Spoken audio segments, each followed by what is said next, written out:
I begin these lectures with some reminiscences about my own time in seminary and about my good friend George Tompkins, a priest in the Diocese of South Carolina. And I thought I would conclude with some reminiscences as well. I became director of Anglican Studies at the Iliff School of Theology and for the Diocese of Colorado in 2003. In the academic year beginning in the fall of 2005, I had two students join the Anglican Studies program here in Colorado because they had moved to Colorado from Nevada. And that is Dolores Shortridge, who is now an Episcopal priest, close to retirement here in the Diocese of Colorado, and Pontius. Both of them had been raised up in Nevada, and both of them were candidates in the Holy Orders process in a diocese whose bishop was Catherine Jeffords Shorey, the then Bishop of Nevada. She had been consecrated Bishop of Nevada in 2001. And it was the custom of Bishop Shorey to visit her seminarians on site at least once a year. And so when they moved from Nevada, Dolores and Anne, to Colorado and to the Anglican Studies program here at Iliff, I got a call from Bishop Shorey saying that she wanted to make an Episcopal visitation to the Anglican Studies program. And she did then in the fall of 2005, in October. And she celebrated Eucharist at our Thursday Eucharist at Iliff, and she preached.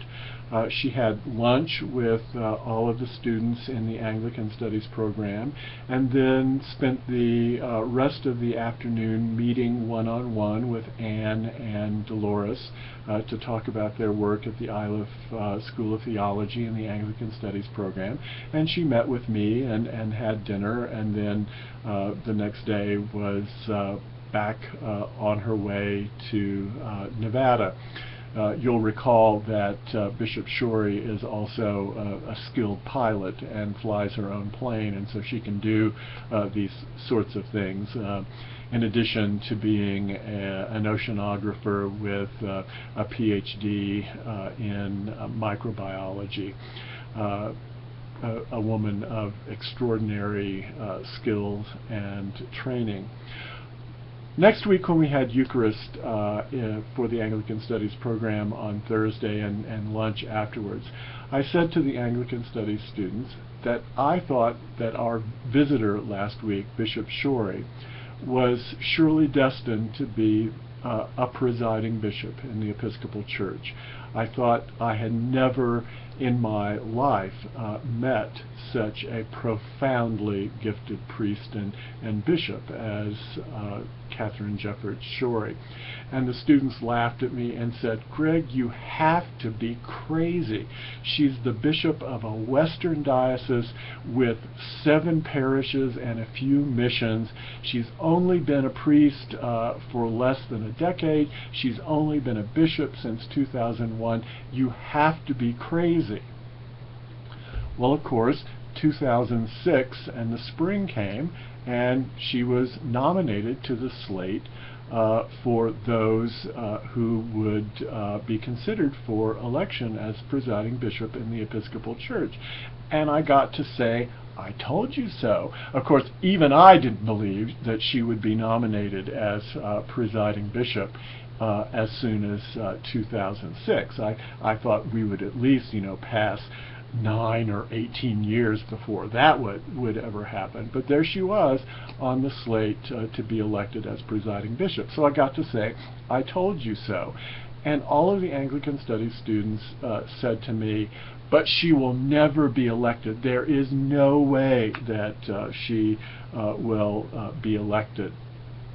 Well, this brings me back to my friend George. In the summer of 2006, in July, I'm visiting George in South Carolina, and we're driving in the car to his sister's summer home on Wadmalaw, and we've had a grand visit, and we get a cell phone call from his sister Sally telling us that Catherine has been elected as presiding bishop.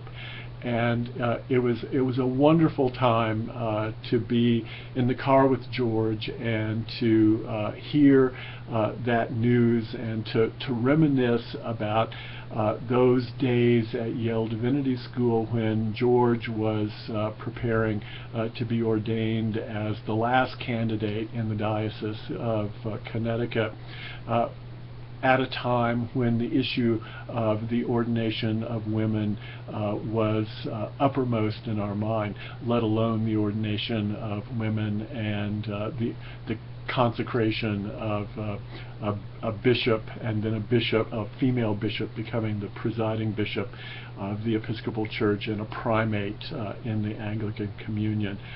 That was a dear and wonderful time.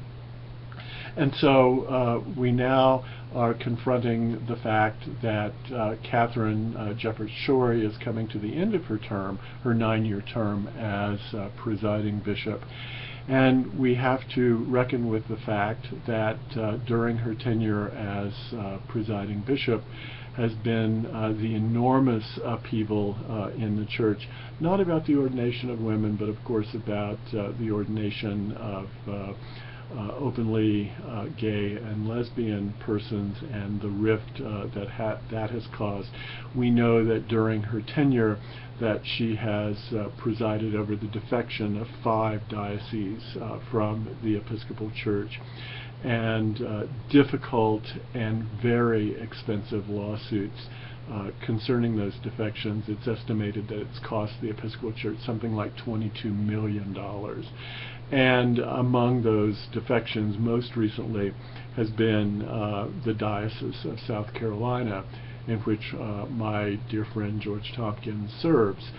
He is one of the faithful remnant of really only about 7 priests who remained in the Episcopal Church in the Diocese of South Carolina, and George has undergone the pain of seeing a parish that he served for 20 years in a 1703 building that dates back before the Revolution, obviously, being no longer a part of the Episcopal Church in the United States of America.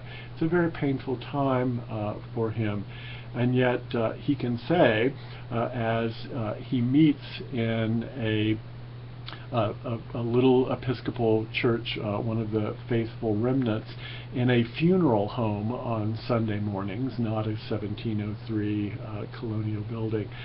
He can say with the rest of us that Catherine Jefferts Schori has been a remarkable presiding bishop, a woman of great courage, a woman of great conviction, a woman of considerable prophetic spine. And it is a time not only to celebrate women in ministry in the Episcopal Church, but also to celebrate the work of this very brave bishop and presiding bishop in our tradition.